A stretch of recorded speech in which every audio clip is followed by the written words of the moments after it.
There is a particular cruelty reserved for those who are meant to love us most, a wound that cuts deeper than any stranger's slight ever could, for it comes from hands that should have offered shelter and instead chose to strike. Lady Eleanor Ashworth understood this truth intimately, had learned it in 1,000 small moments across her 23 years, in the way her mother's gaze would drift past her to settle adoringly upon her younger sister, in the way her father would forget to ask about her watercolors while praising Cordelia's every simpering accomplishment, in the way the world itself seemed to have decided, long before Eleanor had any say in the matter, that she was the shadow to her sister's light. She was not ugly. Precisely, her features were regular enough, her figure acceptable, her bearing graceful from years of careful cultivation. But beside Cordelia's golden curls and cornflower eyes, beside that porcelain complexion and rosebud mouth that seemed designed by Providence specifically to inspire poetry, Eleanor simply faded into the wallpaper of every room they shared. The Ashworth estate in Hertfordshire, Thornfield House, had once been grand, though now the grandeur showed its age in peeling paper and threadbare carpets, in rooms kept closed to save on coal and silver plate, quietly sold to meet the butcher's bills. Eleanor's father, Viscount Ashworth, maintained appearances with the desperate determination of a man watching his legacy crumble, while her mother focused all her remaining hopes on the daughters who might yet save them through advantageous marriages, or rather, on the one daughter beautiful enough to command such a rescue. Eleanor had made her peace with this, or so she told herself during the long, quiet hours she spent in the modest library that had become her sanctuary, losing herself in novels and histories and philosophical treatises that no one expected her to understand. Books never looked through her as though she were invisible, never compared her unfavorably to anyone, never made her feel that her worth as a person was somehow lessened by the arrangement of her features or the mouse-brown shade of her hair. She had her books, her correspondence with a former governess who had encouraged her mind, her small watercolors of the garden that no one but herself ever saw, and she had convinced herself that this was enough, that contentment could be built from such modest materials if one simply refused to want more. But even the most carefully constructed walls have their cracks, and Eleanor's had begun to fracture 6 months past, in a London ballroom filled with candlelight and music and the cruel laughter of those she had trusted, in a moment that had stripped away every comfortable lie she had told herself about not needing what she could not have, and had left her with nothing but the raw and bleeding truth of her own foolish heart. The wound had been inflicted on a spring evening 6 months past, in the glittering ballroom of Lady Pemberton's London townhouse, where Eleanor had allowed herself, for one brief and catastrophic season, to believe that perhaps she had been wrong about her place in the world. Lord Marcus Fairfax, Baron of Westmere, had sought her out at 3 successive gatherings, had asked her opinions on literature and politics, had laughed at her quiet wit and looked at her truly, looked at her as though she were worthy of being seen. He was handsome in that careless, golden way that seemed to come so easily to men of his station, all easy smiles and practiced charm,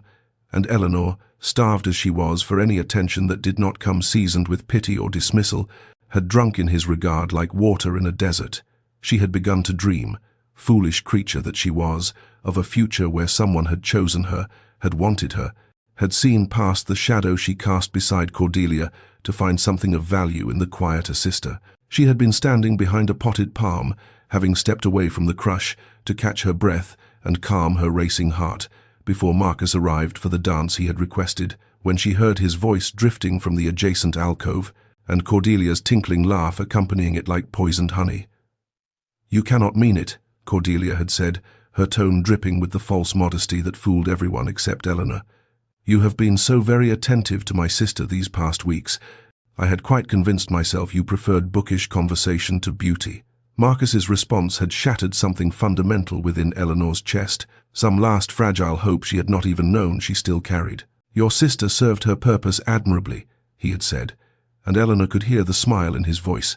the casual cruelty of a man who had never once considered that his words might carry weight enough to wound. One cannot simply approach the most beautiful woman in any room without appearing overeager. It reeks of desperation, and desperation is so very unfashionable. But a few dances with the plain sister, a bit of conversation that costs nothing, and suddenly one has established oneself as a man of depth and discernment. Your mother was only too happy to facilitate the introductions,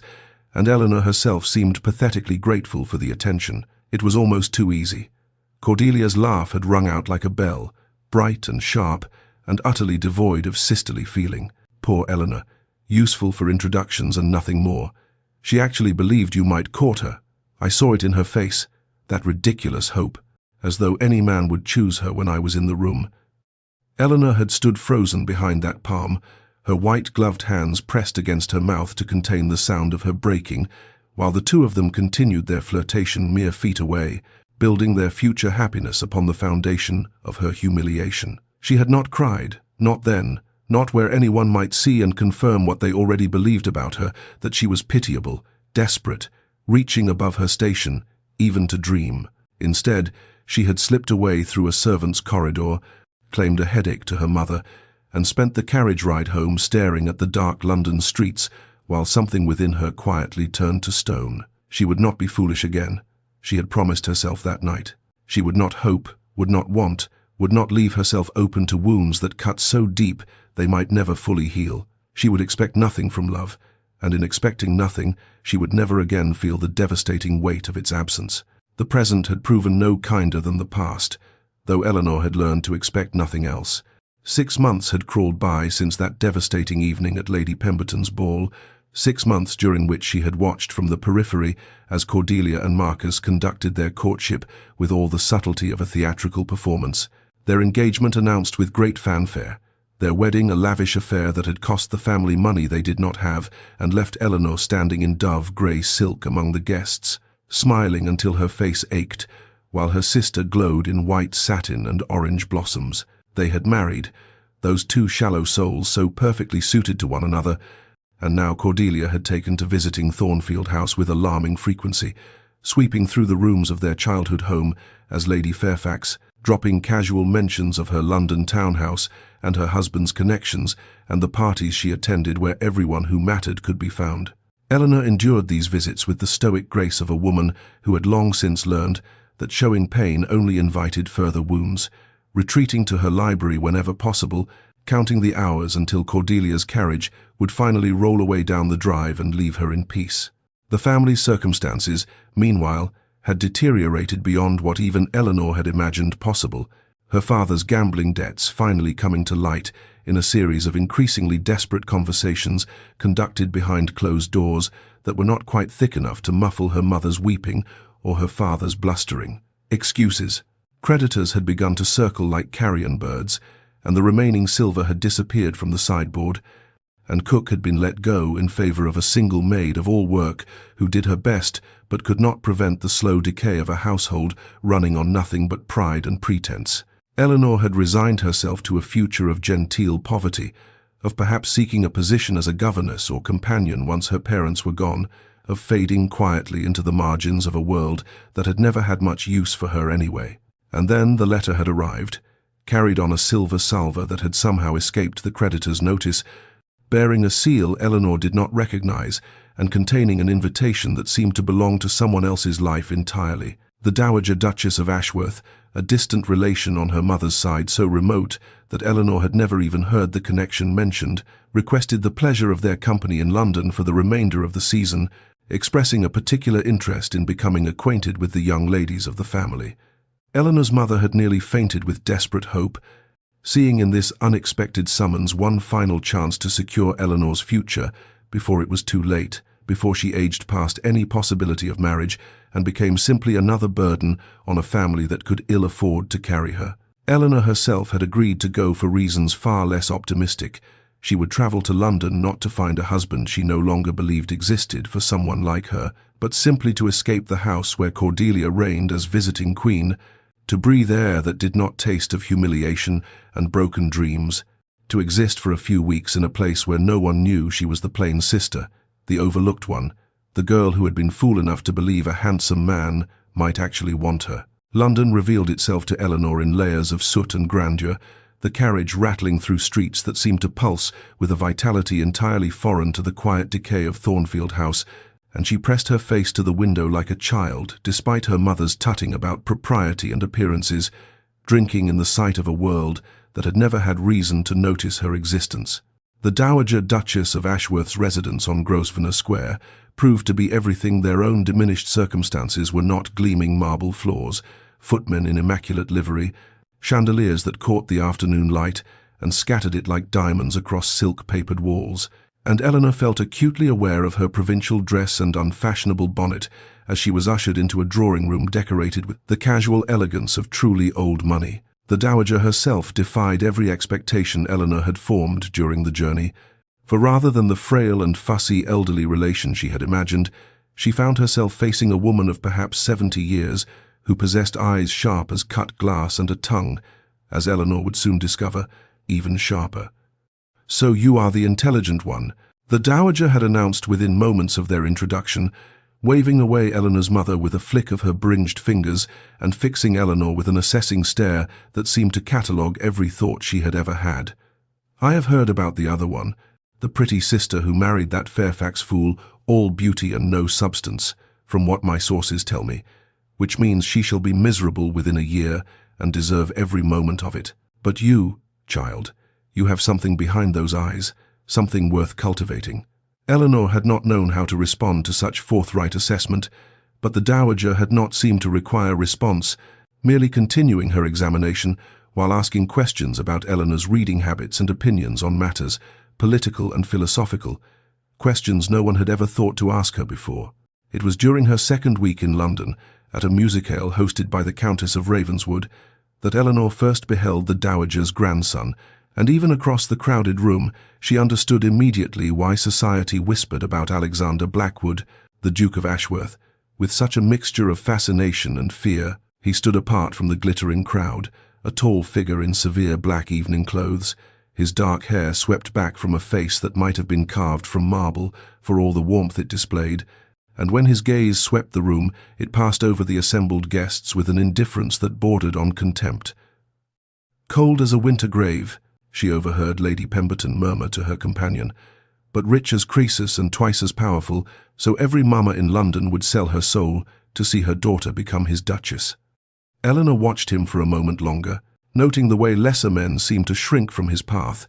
the way even the most determined debutantes faltered before his forbidding expression, and she felt nothing but a mild curiosity about what manner of man could inspire such universal intimidation. She did not dream of him that night, did not wonder about the mind behind those cold grey eyes, did not imagine for even a moment that his fate might become entangled with her own, for she had learned her lesson about hoping and dreaming, and the Duke of Ashworth existed in a sphere so far removed from her own that he might as well have been a character in one of her novels, interesting to observe from a safe distance, but utterly irrelevant to the quiet, diminished life she had accepted as her portion. The summons came on a Thursday afternoon, delivered by a footman in the Duke's livery, who presented Eleanor with a card requesting her presence in the Dowager's private sitting-room at her earliest convenience, which was to say, immediately, and Eleanor had barely time to smooth her hair and pinch colour into her cheeks before she found herself standing before a door that seemed suddenly larger and more imposing than it had any right to be. The Dowager was not alone, and Eleanor's heart performed a curious stutter when she realized that the tall figure standing by the window, silhouetted against the afternoon light, was none other than the Duke of Ashworth himself, his severe features rendered even more austere by the shadows that played across his face as he turned to regard her with those grey eyes that revealed nothing of the thoughts behind them. "Sit down, child," the Dowager commanded, though not unkindly, and Eleanor obeyed on legs that felt oddly unsteady, folding her hands in her lap to hide their trembling while she waited for someone to explain why she had been brought here, why the most powerful man in England was studying her as if she were a ledger he was considering for purchase. "My grandson has a proposal for you," the Dowager continued, and something in her tone suggested she found the situation amusing. "And I shall leave you to discuss it privately, though I expect you to hear him out before you make any decisions." She departed in a rustle of silk and lavender perfume, and then Eleanor was alone with the Duke, the silence between them stretching taut as a bowstring, until he finally spoke in a voice that was deep and measured and entirely without warmth. "I shall be direct, Lady Eleanor, as I understand you to be a woman who appreciates honesty over flattery," he began, moving away from the window to stand before the fireplace, his hands clasped behind his back in the manner of a man delivering a report rather than a romantic declaration. I require a wife, not a decoration for my arm or a simpering miss who will expect protestations of undying devotion. I am neither inclined nor equipped to provide. I need a companion of good breeding and sensible disposition, someone who will manage my household with intelligence and grace, who will not bore me with vapid conversation or exhaust me with emotional demands. Eleanor listened in stunned silence as he continued, outlining the terms of what he clearly viewed as a business arrangement. She would have unlimited access to his fortune, freedom to pursue her intellectual interests, security for herself and her family, a position in society that would shield her from every petty cruelty she had ever endured. In exchange, she would bear his name, and eventually his heirs, would stand beside him at social functions, would be a duchess in truth and not merely in title. "I do not offer you love," he said finally, his eyes meeting hers with an intensity that belied the coolness of his words, "for I am not certain I possess the capacity for such sentiment, but I offer you respect and stability, and the freedom to live as you choose within the bounds of propriety. Take time to consider, if you require it." Eleanor did consider, though not for long, for what was there to deliberate when her heart had already proven itself a faithless guide, and her prospects consisted of genteel poverty or positions of servitude in other people's homes. She thought of Cordelia's mocking laughter, of Marcus's casual cruelty, of all the romantic dreams that had curdled into ash, and she recognized in this strange, cold man's offer something she had never expected, to find the chance to be valued for her mind rather than dismissed for her face, to be chosen deliberately rather than settled for reluctantly. "I accept," she heard herself say, and if her voice trembled slightly, neither of them acknowledged it. When she told her mother that evening, the woman wept with joy and relief, and her father clasped her hands with a gratitude that spoke volumes about just how desperate their circumstances had become, and Eleanor told herself that she had made a practical decision, a wise decision, that expecting nothing meant she could never again be disappointed. She did not allow herself to wonder why the Duke had chosen her, or what secrets might lurk behind those impenetrable grey eyes, for such wondering was the province of romantic fools, and Eleanor Ashworth had learned her lesson about romance. The news travelled with the swiftness that only truly delicious gossip can achieve, carried on the wings of whispered confidences and morning calls and hastily penned letters, and so it was that Cordelia descended upon the dowager's residence, a mere 3 days after the engagement was announced, her beautiful face arranged in an expression of sisterly concern that fooled no one who possessed eyes to see or wit to perceive. "Dearest Eleanor," she exclaimed, sweeping into the drawing-room in a confection of rose silk that perfectly complemented her golden curls, "I simply had to come the moment I heard the news, for I could scarcely believe it when Marcus told me you, engaged to the Duke of Ashworth, the very same man all of London has whispered about for years as utterly incapable of human warmth or feeling." She settled herself on the settee with the practiced grace of a woman who knew precisely how lovely she appeared, her eyes sweeping over Eleanor's modest morning dress with barely concealed contempt. "I suppose congratulations are in order, though I confess myself astonished that such a man would choose so unexpectedly. One wonders what could possibly have recommended you to his attention when he might have had any beauty in England." Eleanor felt the familiar sting of her sister's barbs, but found, somewhat to her own surprise, that they penetrated less deeply than they once had, as if the Duke's practical regard had begun to form a shield she had not known she needed. "The Duke values qualities beyond mere appearance," she replied quietly, her hands steady in her lap though her heart raced with the effort of maintaining composure, "and I am content with the arrangement we have made." Cordelia's laugh rang out like shattering crystal, bright and brittle, and edged with something that might have been disbelief, or might have been the first stirrings of envy, at finding her overlooked sister elevated so far beyond her own position. "Content," she repeated, savouring the word as if it were a confession of failure. How perfectly tragic, to enter a marriage aspiring to nothing more than contentment. "You'll regret this match, Eleanor. Mark my words, a man like that, cold as ice, incapable of love or passion. At least Marcus desired me, wanted me, pursued me with all the ardour a woman could wish." She leaned forward, her voice dropping to a confidential murmur that dripped with poisoned honey. "He will never love you, sister. He has chosen you precisely because you will not inspire feelings he has no wish to experience. You shall be a housekeeper with a title, nothing more." Eleanor thought of Marcus Fairfax, of whispered cruelties overheard in moonlit gardens, of a heart broken so thoroughly she had believed it beyond repair, and she looked at her beautiful sister, who had taken everything Eleanor had ever wanted, and felt something shift within her chest, not quite pity, not yet, but the first recognition that beauty without kindness was a hollow victory. "Perhaps," Eleanor said, rising to indicate the visit was concluded, "but I have learned that there are worse fates than a marriage built on respect rather than romantic illusion." Cordelia departed in a flurry of silk and indignation, her parting words a prophecy of misery that Eleanor tucked away in the quiet corners of her mind, and if she wondered in the darkness of her chamber that night whether her sister might be right, whether she was trading one form of loneliness for another, she reminded herself firmly that she had asked for nothing but security, and security was precisely what she would receive. The wedding took place on a morning in late spring, when the cathedral seemed to hold its breath in anticipation, sunlight streaming through ancient stained glass to cast patterns of ruby and gold across the stone floor where Eleanor stood in ivory silk, her hands trembling only slightly as she spoke, vows that would bind her to a man she barely knew, but had chosen to trust with her future. Alexander was resplendent in dark, formal attire, his expression as unreadable as ever, though Eleanor thought she detected something almost like uncertainty in the set of his shoulders.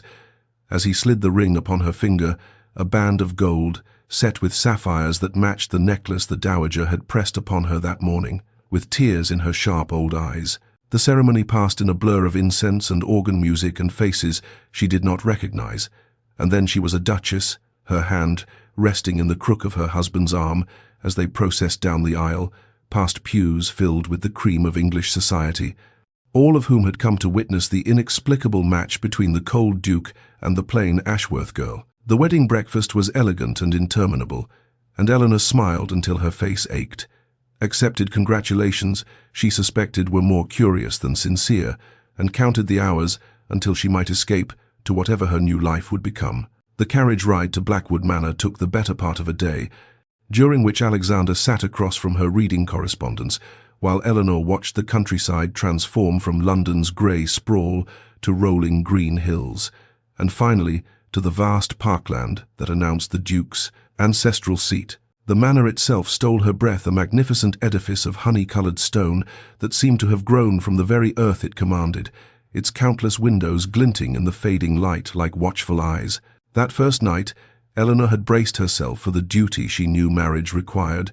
had steeled her nerves and her heart for an intimacy she did not feel ready to share, but Alexander had merely escorted her to a suite of rooms more luxurious than any she had ever imagined, and bid her good night at the door with a formality that bordered on gentleness. "There is no rush," he had said, his grey eyes meeting hers with something she could not quite decipher. "Take whatever time you need to feel at home here." In the weeks that followed, Eleanor discovered that Blackwood Manor was less a prison than she had feared, and more a sanctuary than she had dared hope, its vast library becoming her particular refuge, its manicured grounds offering endless paths for contemplation. Alexander remained a courteous stranger, joining her for dinner each evening, where their conversation touched upon books and estate matters, and nothing of consequence, yet Eleanor began to notice small kindnesses she could not quite attribute to coincidence. A vase of primroses appearing in her sitting room when she had mentioned missing the wildflowers of her childhood home, a volume of poetry she had admired in the library, finding its way to her bedside table, her favorite dishes appearing at meals, though she could not recall expressing her preferences aloud. The staff, initially wary of their new mistress, began to warm to her quiet kindness, and Mrs. Pemberton, the housekeeper, confided that the household had not felt so peaceful in years, though Eleanor could not imagine what storms might have preceded her arrival to make her unremarkable presence seem so welcome. It was on an afternoon in early summer that Eleanor first glimpsed the man her husband truly was, and the discovery came not through any grand revelation, but through the simple act of following a path she had not yet explored, one that wound through the eastern woods and emerged at the cluster of tenant cottages that bordered the estate's farmland. She had not intended to spy, had merely been walking off the restlessness that had begun to plague her in recent days, a restlessness she refused to examine too closely when she heard voices carrying through the open window of the nearest cottage and recognized, with a start of surprise, the deep tones of Alexander's voice speaking with a gentleness she had never heard him employ. Eleanor drew closer, concealing herself behind the thick trunk of an ancient oak,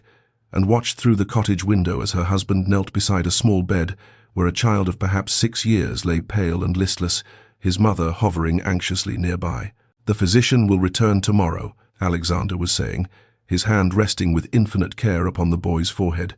"And I have sent to London for the medicine he requires. It should arrive by evening. And you must not worry about the cost, for there is no cost. Only the hope that young Thomas here will be chasing rabbits through my gardens again by week's end and causing my groundskeeper to despair." The child managed a weak smile, and Alexander produced from his pocket a small wooden horse, carved with evident skill, which he pressed into the boy's thin fingers with a solemnity that suggested he was bestowing a knighthood rather than a toy. Eleanor felt something crack open within her chest, some wall she had not known she was still maintaining,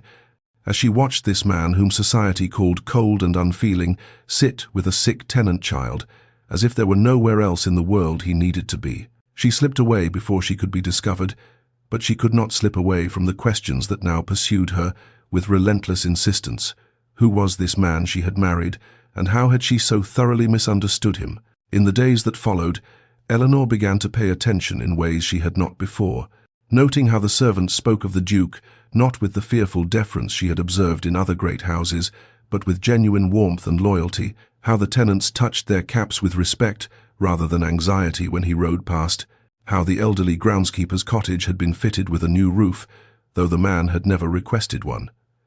At dinner that evening, when Alexander inquired about the book, she was reading a volume of essays on natural philosophy that most men would have considered unsuitable for feminine consumption.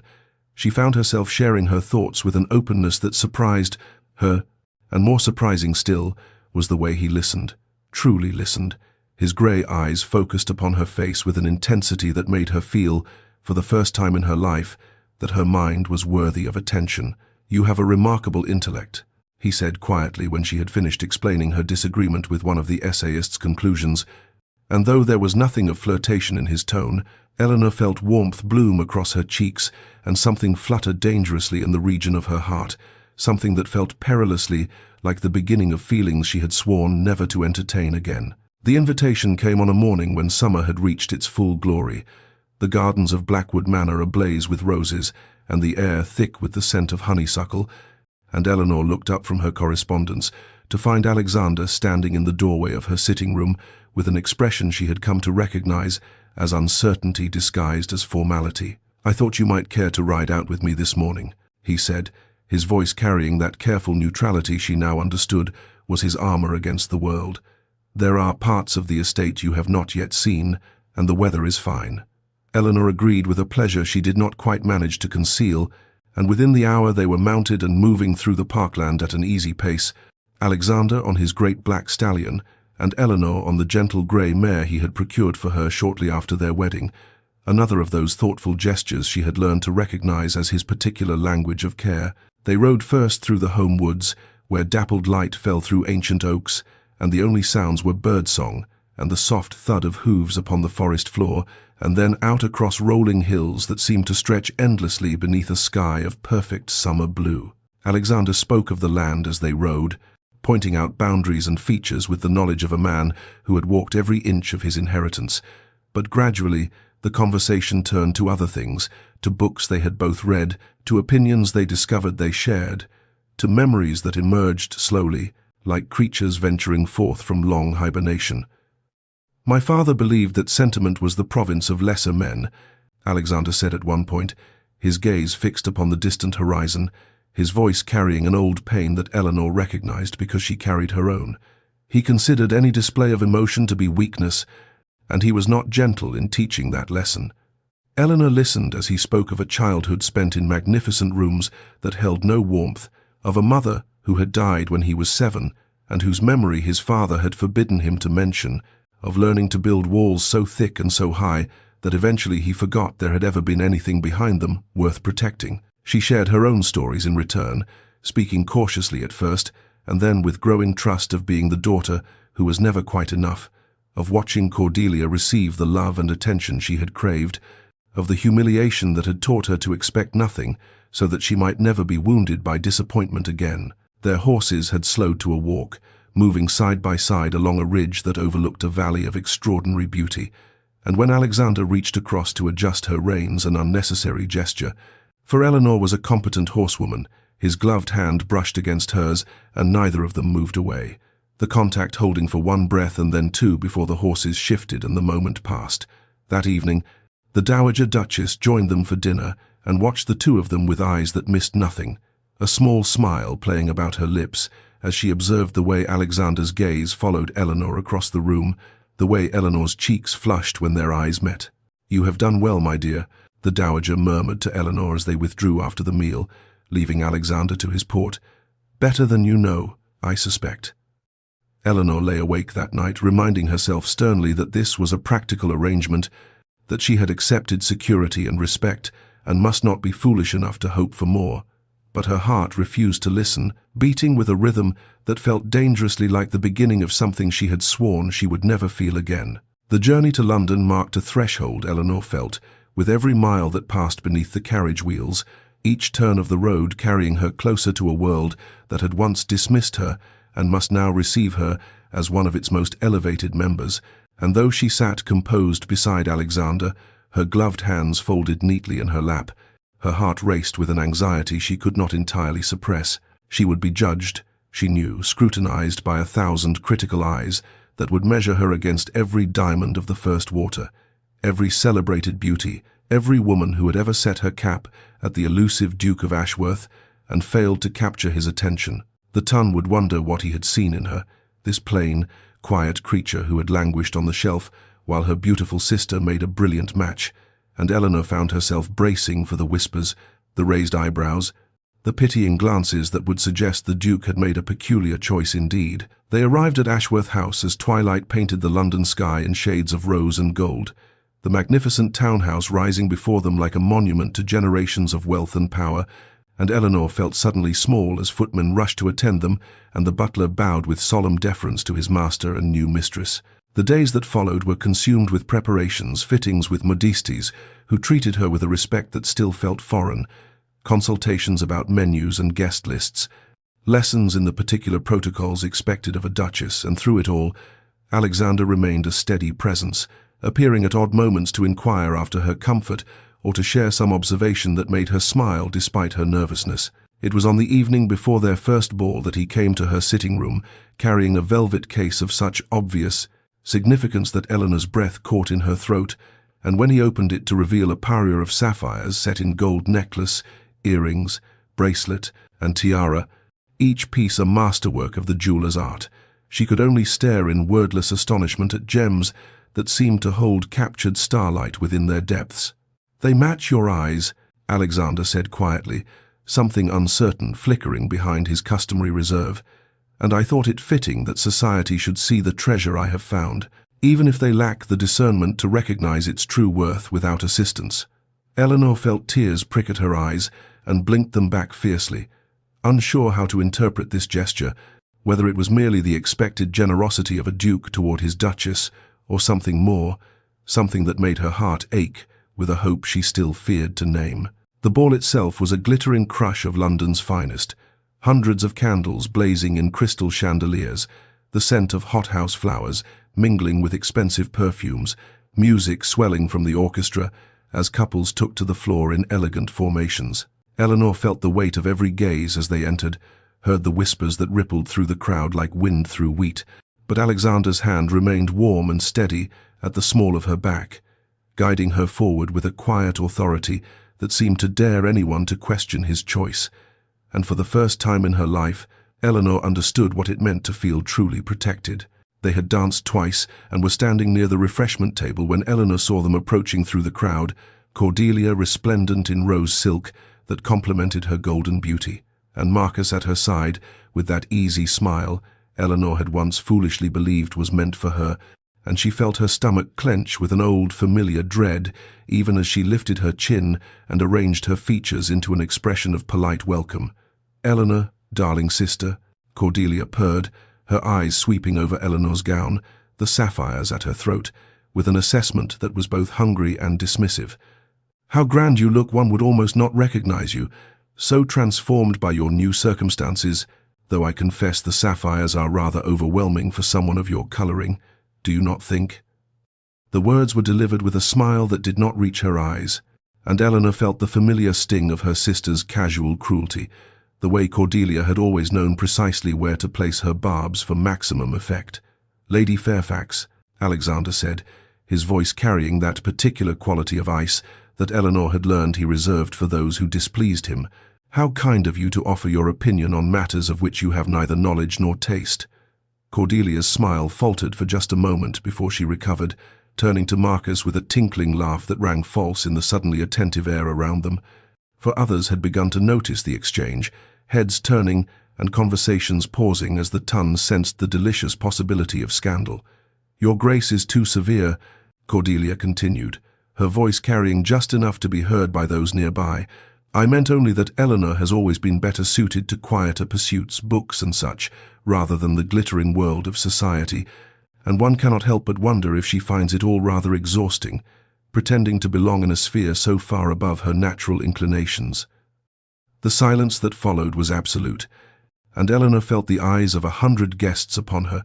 felt the old shame rising in her throat, the certainty that everyone was thinking what Cordelia had implied, that she was an impostor, a plain woman who had somehow stumbled into a position she did not deserve and could not hope to maintain. But before she could speak, before she could summon the words to defend herself, Alexander moved, stepping slightly forward in a gesture that was somehow both subtle and unmistakably protective. And when he spoke, his voice carried across the ballroom with an authority that commanded absolute attention. "I have married the most remarkable woman in this room," he said, each word precise and deliberate, his gaze sweeping across the assembled company before settling with unmistakable contempt upon Marcus, "and any man who failed to see her worth has only revealed his own deficiency of character, a deficiency that, I suspect, provides its own punishment in time." The ballroom had gone utterly still, and Eleanor watched as Marcus flushed a deep, mottled red, as Cordelia's painted smile crumbled into something closer to shock, as the whispers began to ripple outward through the crowd in waves of barely suppressed excitement. Alexander turned to Eleanor then, extending his hand with a formal grace that somehow felt infinitely tender, and she placed her fingers in his and allowed him to lead her onto the dance floor as the orchestra struck up a waltz, and as they moved together through the figures, she found herself blinking back tears that she refused to let fall, her heart so full of gratitude and something far more dangerous that she could scarcely breathe for the weight of it. The carriage ride home was conducted in a silence that felt neither uncomfortable nor complete,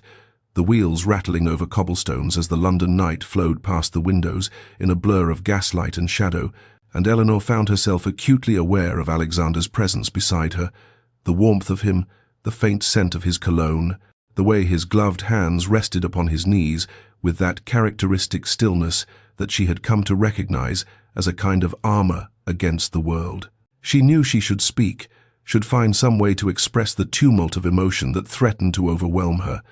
but the words tangled in her throat, inadequate to convey what it had meant to hear him defend her so publicly, so absolutely, in front of the very people who had always looked through her as though she were made of glass. "Your Grace," she finally managed, her voice emerging smaller and less steady than she had intended, "I must thank you for what you said tonight. I know it cannot have been comfortable to make such a scene, and I am grateful beyond my ability to express." He turned to look at her then, and in the flickering light from the carriage lamps, she thought she saw something shift behind his eyes, something almost vulnerable before his customary reserve settled back into place like a door closing. "There is nothing to thank me for," he said quietly. "I spoke only the truth, and it is a truth that should never have required speaking. Any person of sense would recognize your worth without prompting." The dismissal of her gratitude should have stung, but Eleanor understood, somehow, that this was simply his way, that accepting thanks for what he considered basic decency was as foreign to him as the easy expressions of affection that came so naturally to others, and she felt her heart ache with a tenderness that frightened her with its intensity. They arrived at Ashworth House and walked together through the grand entrance hall, the servants melting away with practiced discretion, and as they climbed the stairs toward their separate chambers, Eleanor became aware that Alexander had slowed his pace, that they had stopped in the corridor, where the candlelight cast dancing shadows on the silk-papered walls, and when she turned to bid him good night, she found him closer than expected, his eyes searching her face with an intensity that stole her breath. For one suspended moment, she was certain he would kiss her. She could see the intention in the slight parting of his lips, feel it in the way the air between them seemed to thicken with possibility. But then something flickered across his features, something that looked almost like fear, and he stepped back, his bow formal, his good night. Eleanor, carrying an edge of roughness that she had never heard before. She lay awake for hours after, staring at the canopy above her bed while her mind replayed every moment of the evening, his words, his touch, that almost kiss, and finally, in the quiet honesty of darkness, she allowed herself to name the truth she had been fighting since those first unexpected kindnesses at Blackwood Manor, since the flowers in her favorite colors, and the books that appeared like magic, and the gentle way he had asked nothing of her but her presence. She loved him. She, who had sworn never to be foolish again, who had accepted this marriage as a practical arrangement and nothing more, had fallen completely and irrevocably in love with her husband, and the realization brought not joy but terror. For what if he never felt the same? What if Cordelia had been right, and she would spend her life longing for warmth from a man made of ice? Yet even as she feared, she remembered the way he had looked at her tonight, the fierce protectiveness in his voice, and she dared to wonder if perhaps, just perhaps, there might be hope after all. In the days that followed, society talked of nothing else. The Duke of Ashworth's unprecedented public declaration, his obvious devotion to his unlikely duchess and invitations arrived at Ashworth House in floods, everyone suddenly eager to know the woman who had captured the heart of England's most elusive bachelor, and Eleanor, who had spent her life being overlooked, found herself at last being seen. The weeks that followed the Hartington ball unfolded like the pages of a story Eleanor had never dared to imagine for herself, each day bringing new evidence of a transformation she could scarcely comprehend, small moments accumulating like precious stones in a treasury she had not known she possessed. It began with the tea she had developed, a habit of reading late into the night, curled in the window seat of the library at Ashworth House with a blanket across her lap and a candle burning low, and one evening she looked up from her book to find Alexander standing in the doorway, a cup and saucer in his hands, his expression carrying that particular quality of uncertainty that she had come to recognize as his way of offering something he feared might be rejected. "You will strain your eyes," he said quietly, crossing to set the tea beside her, and she noticed that it was prepared exactly as she preferred it, with honey rather than sugar and a precise amount of cream, details she had never mentioned but that he had somehow observed, and when she thanked him, he merely nodded and withdrew, but not before she caught the faintest softening around his eyes that made her heart turn over in her chest. She began to notice other things too, the way he would appear at her side during social engagements whenever conversation grew tedious or company grew tiresome, offering escape with a perfectly timed suggestion that they were needed elsewhere. The way he listened when she spoke of the books she was reading, asking questions that revealed he had been paying attention to her interests in a way that no one else in her life ever had. The way his hand would find hers beneath the table at dinner parties, a secret touch that sent warmth spreading through her entire being, while their faces revealed nothing to the watching world. One evening at Lady Pemberton's musicale, when the soprano had been particularly shrill and the evening particularly long, Eleanor caught Alexander's eye across the room and saw her own thoughts, reflected their amusement, endurance, the shared understanding of two people who had somehow become conspirators in the performance of social obligation, and when she pressed her lips together to suppress a smile, she saw him do the same, and in that moment of silent communion she felt more intimately connected to another person than she had ever felt in her life. The dowager, who missed nothing, remarked upon it during a morning call, her sharp eyes gleaming with satisfaction as she observed them together in the drawing-room. "I have never seen my grandson smile so much," she declared, her tone carrying equal parts wonder and vindication,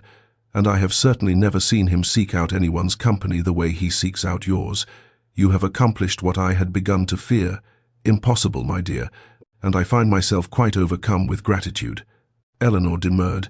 uncertain how to respond, but the dowager's words stayed with her, feeding a hope she tried desperately to contain. Then came the gift that undid her entirely, a first edition of Miss Austen's Pride and Prejudice, presented without ceremony one morning at breakfast, Alexander sliding it across the table with an expression that suggested he found the gesture unremarkable when Eleanor knew, she knew, that such a volume must have required months of searching, letters to booksellers across the continent, expense and effort far beyond any reasonable measure. "You mentioned it was your favorite," he said simply when she stared at him with tears threatening to spill, and Eleanor understood then that she was not merely falling in love with her husband, she had already fallen, completely and irrevocably, and the only question that remained was whether she would ever find the courage to tell him so. The storm arrived without warning on an evening in late May, the sky darkening with unnatural swiftness as Eleanor sat in the small parlour adjacent to her bedchamber,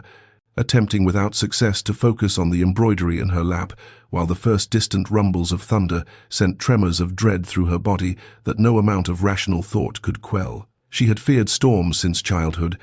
since a night when lightning had struck the old oak outside her nursery window, and she had woken to fire and screaming, and her nurse's arms carrying her through smoke-filled corridors, and though she knew the fear was foolish, knew that Ashworth House was solid and safe, and that no harm would come to her, still her hands trembled, and her breath came short as the wind began to howl against the windows, and the thunder grew closer, louder, until it seemed to shake the very walls around her. She had risen to pace, unable to remain still,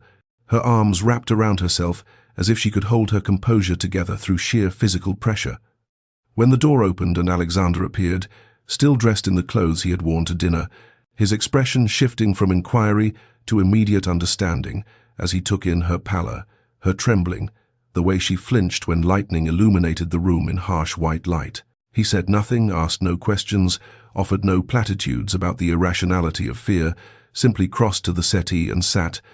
then looked at her with quiet expectation until she found herself sinking down beside him, close enough that she could feel the warmth of him, the solid steadiness of his presence like an anchor in the chaos of the storm. And then he began to talk, his voice low and even, telling her about the history of Blackwood Manor, about the gardens his mother had planted and the folly his grandfather had built, about the tenant farmer whose prize pig had once escaped and been found sleeping in the chapel. And Eleanor found herself listening, found her breathing slowing to match the rhythm of his words, found the terror receding as his voice wove a cocoon of calm around her that the thunder could not penetrate. When at last the storm began to fade, the thunder growing distant and the rain settling into a gentle patter against the glass,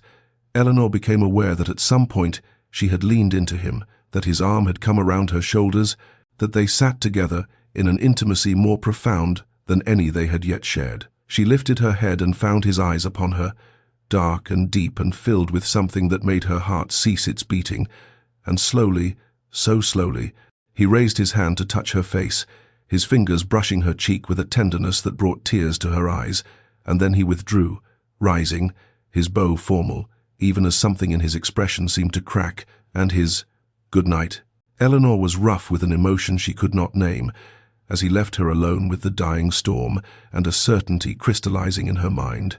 He was holding himself back, restraining something that longed to break free, and she would not rest until she understood why, until she had found a way through those final walls he maintained even now, even after everything, even when his eyes told her what his words would not. They returned to Blackwood Manor in early June, the London season having grown wearisome in its endless parade of social obligations, and Eleanor found herself breathing more freely as their carriage passed through the great iron gates, and the familiar vista of rolling parkland opened before them, green and peaceful and wonderfully removed from the exhausting performance of society. The days that followed settled into a rhythm of quiet contentment. Mornings spent in the library or walking the gardens,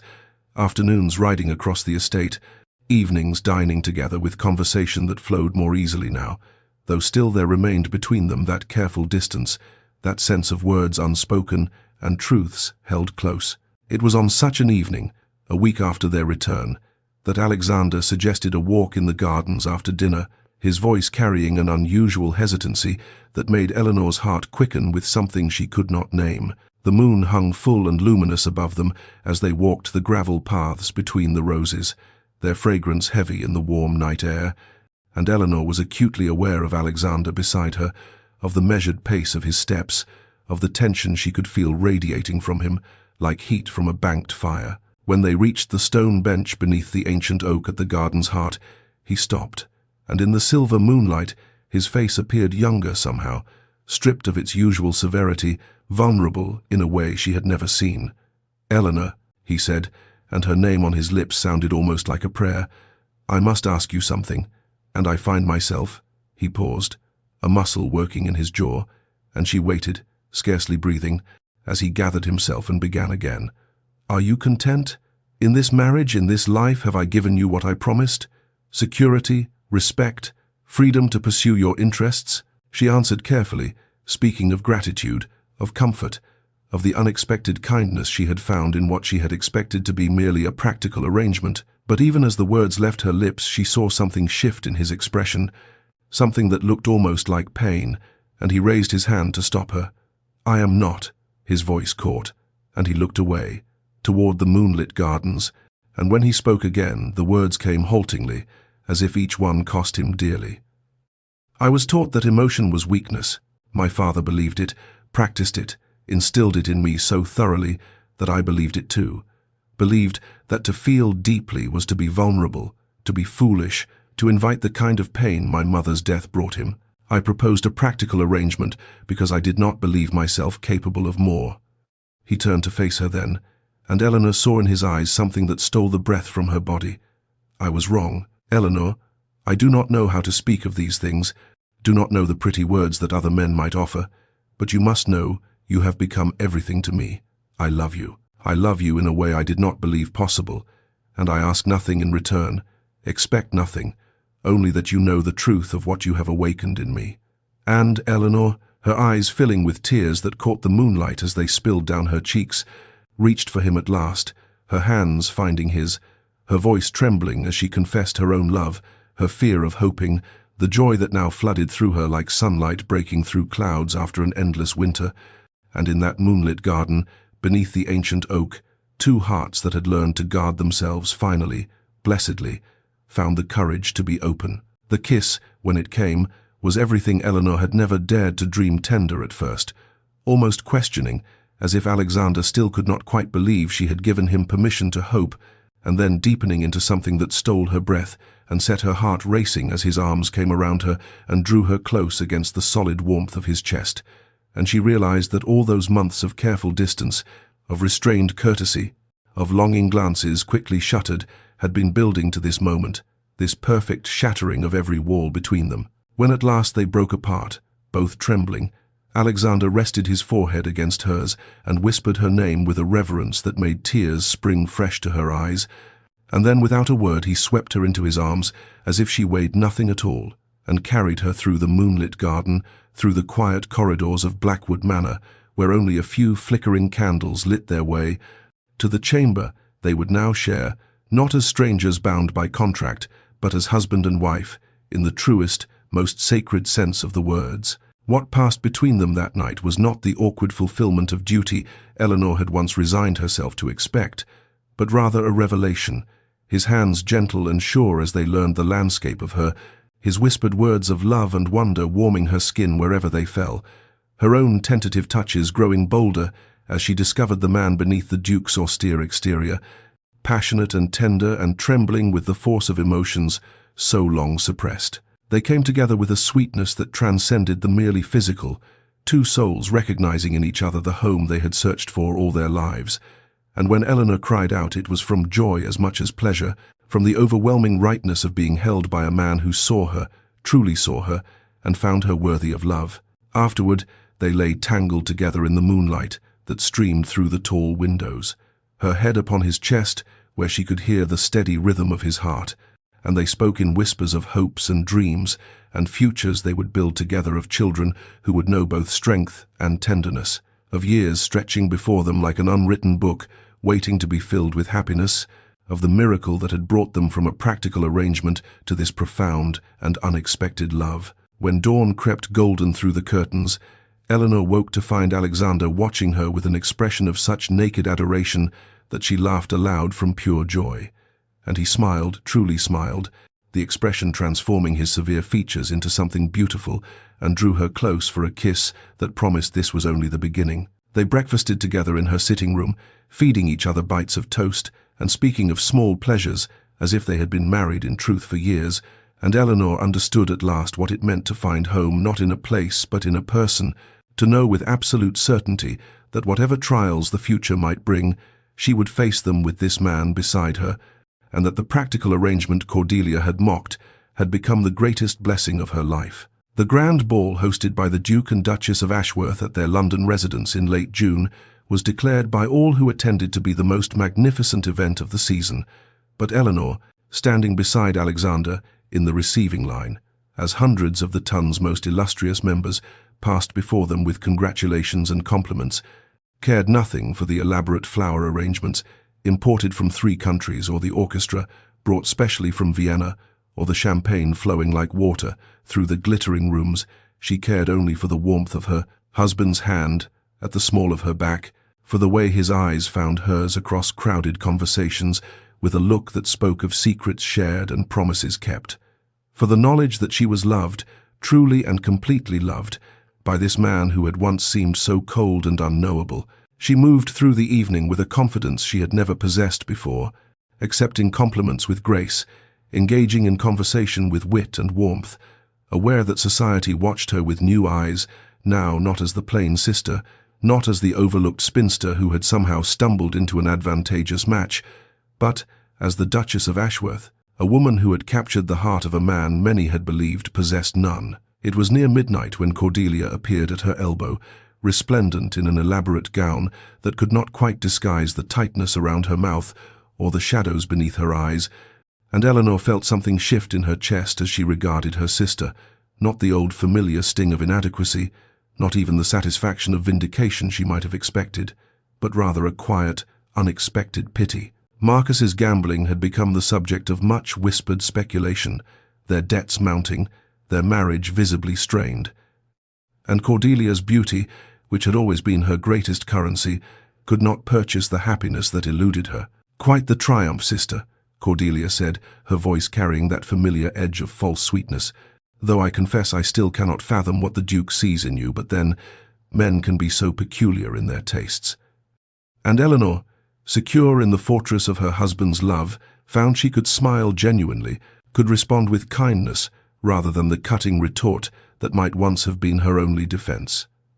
"I hope you find contentment, Cordelia," she said simply, and watched her sister's face contort with something that looked almost like anguish before she swept away into the crowd. Later, as the evening reached its height, Alexander raised his glass and called for silence, and the magnificent ballroom fell quiet as hundreds of faces turned toward the Duke and his Duchess.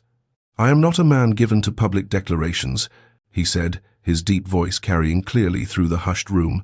"but tonight I must speak what society should know, that in Eleanor I have found not merely a wife, but a partner of extraordinary worth, a woman of intelligence and kindness and quiet strength, and I count myself the most fortunate man in England to have won her regard."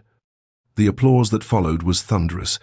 but Eleanor heard none of it, saw only Alexander's face as he turned to her, saw the love written there as clearly as words upon a page, and knew that she had found, in the most unexpected of arrangements, everything her heart had ever desired. 3 years had passed since that magical night in the moonlit garden when 2 guarded hearts had finally spoken their truth, and Blackwood Manor had transformed from a place of quiet formality into a home alive with warmth and laughter and the patter of small feet across ancient floors. Eleanor stood at the window of the morning room, her hand resting upon the gentle swell of her belly where their second child grew, watching as Alexander chased their son James across the manicured lawn, the stern Duke of Ashworth reduced to playful growls and exaggerated stumbles that sent the dark-haired toddler into peals of delighted giggles. How different he was now from the severe, unapproachable man society had whispered about. Though Eleanor knew the world still saw only glimpses of his warmth, he remained reserved in company, formal in his dealings, but here, within the sanctuary of their family, he was transformed. A father who read stories in ridiculous voices and carried his son upon his shoulders and looked at Eleanor with an adoration that still made her breath catch after all this time. The Dowager Duchess had arrived that morning for her quarterly visit, and Eleanor could hear her sharp voice in the garden now, calling out encouragement to James, while simultaneously criticizing the gardener's handling of the rose beds, and she smiled at the old woman's particular brand of affection that expressed itself through imperious demands and thinly veiled pride. A letter had come from Eleanor's parents that week, full of gratitude they would never directly speak. Her father's debts had been quietly settled, the family estate restored to stability, all managed so discreetly by Alexander that society never knew the Viscount had been saved from ruin by his son-in-law's generosity. Her mother wrote of local news and parish gossip, but between the lines Eleanor read the peace of a woman no longer terrified of creditors and scandal, and she felt a rush of love for the husband who had done this without ever seeking acknowledgement or thanks. There was other news too, carried on the whispers of society and confirmed by occasional letters from acquaintances. Cordelia's marriage had continued its slow collapse. Marcus's gambling now common knowledge, his mistress installed in a house on the other side of London, and Cordelia herself grown bitter and sharp, her famous beauty fading under the weight of disappointment. Eleanor thought of her sister, sometimes with something that had softened from pity into a distant, complicated sorrow. They had not spoken since that ball 3 years ago, and Eleanor found she did not miss the relationship they had never truly had, though she hoped, in some quiet corner of her heart, that Cordelia might one day find whatever it was she had been seeking in all the wrong places. Alexander appeared in the doorway now, James perched upon his hip, both of them flushed and grass-stained and grinning, and Eleanor opened her arms to receive them, her family, her heart, her home, thinking of the frightened, wounded woman she had been when she first arrived in London, expecting nothing more than security, and finding instead this abundance of love that filled every room of the great house and every chamber of her heart. The library at Blackwood Manor had always been Eleanor's sanctuary, the place where she had first begun to glimpse the man behind the Duke's forbidding facade. And it was here, on a quiet evening, with autumn beginning to paint the trees beyond the tall windows in shades of amber and gold, that she found Alexander waiting for her, a familiar warmth in his eyes, as he set aside the papers he had been reviewing and opened his arms to welcome her into the space beside him, on the worn leather sofa they had claimed as their own. James was sleeping upstairs, exhausted from a day of adventure with his grandmother, and the new baby a daughter, they hoped, though Eleanor would welcome another son with equal joy, fluttered gently beneath her heart as she settled against her husband's side, feeling the steady rhythm of his breathing, the solid comfort of his presence that had become as necessary to her as air itself. "Do you remember," she asked softly, "when you first brought me here, showed me this room, and told me I might consider it my own?" Alexander's hand found hers, his fingers intertwining with hers in that gesture that had become as natural as breathing. "I remember thinking you were the first person who looked at the books rather than calculating their value," he said, his voice carrying that hint of wry humor that only she was privileged to hear. "I remember hoping—" He paused, and Eleanor tilted her head to look up at him, seeing the flicker of something vulnerable cross his features. Even now, even after all they had shared. "What did you hope?" she pressed gently, and he was quiet for a long moment before answering. "I hoped you might one day look at me the way you looked at those books," he admitted, with interest, with curiosity, with the desire to know what lay within, rather than merely what the cover presented to the world. Eleanor felt tears prick at her eyes, thinking of the guarded man who had proposed a practical arrangement while secretly harboring such tender, terrified hopes. "Your secret," she said, understanding flooding through her. "The one Cordelia said I did not know. It was never coldness at all, was it? It was hope. It was the fear of hoping." Alexander drew her closer, pressing a kiss to her temple. "I had been taught that love was weakness, that wanting was foolishness. But from the moment I saw you, truly saw you, I wanted with a desperation that terrified me. I told myself I offered you a practical arrangement because I could not bear to offer my heart and have it refused. The children's laughter would fill these halls again tomorrow. The dowager would offer her sharp-tongued wisdom.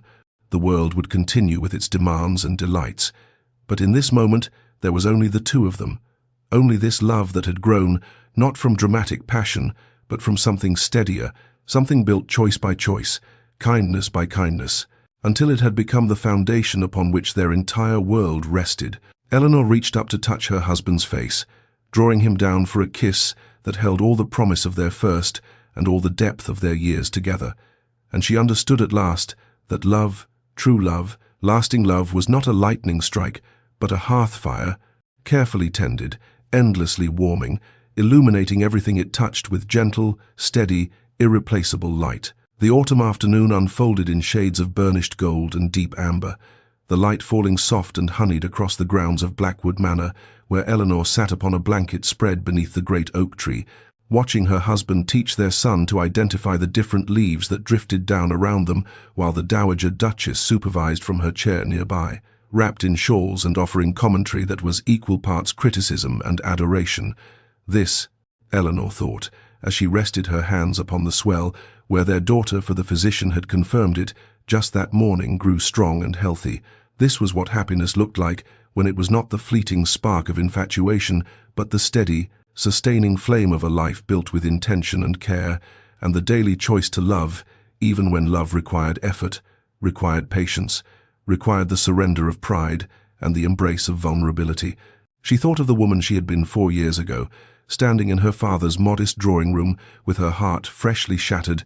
believing that she had learned the truth about love, that it was a game played by the beautiful and the charming, a currency she did not possess, a door forever closed to plain, bookish, overlooked Eleanor Ashworth. How wrong she had been, and how grateful she was for that wrongness. For if Marcus Fairfax had wanted her, if Cordelia had not been cruel, she would never have found her way to this place, this man, this life that exceeded every dream she had been too wounded to allow herself to imagine. The greatest loves, she understood now, often began not with thunderbolts and racing pulses, but with respect, with kindness, with the willingness to see beyond surfaces, to the tender, frightened hearts that beat beneath even the most forbidding exteriors. Worth was not measured by the shallow judgments of ballrooms and drawing rooms, not determined by the set of one's features or the brightness of one's smile,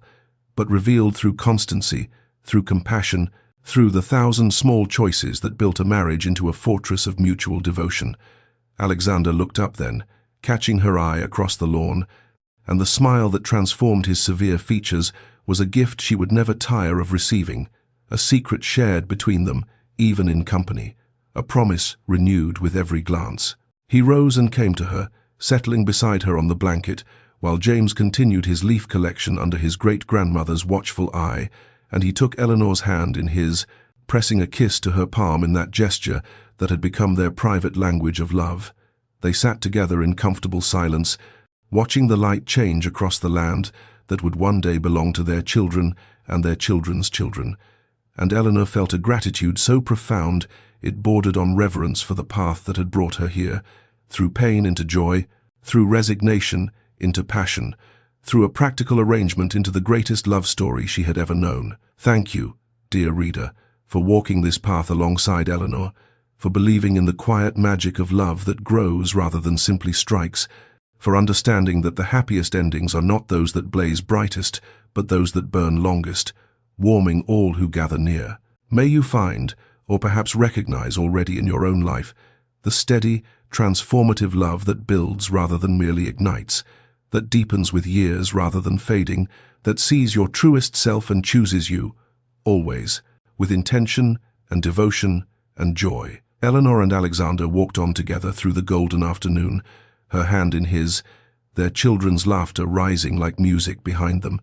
both knowing with perfect certainty that they held, in each other, everything that mattered.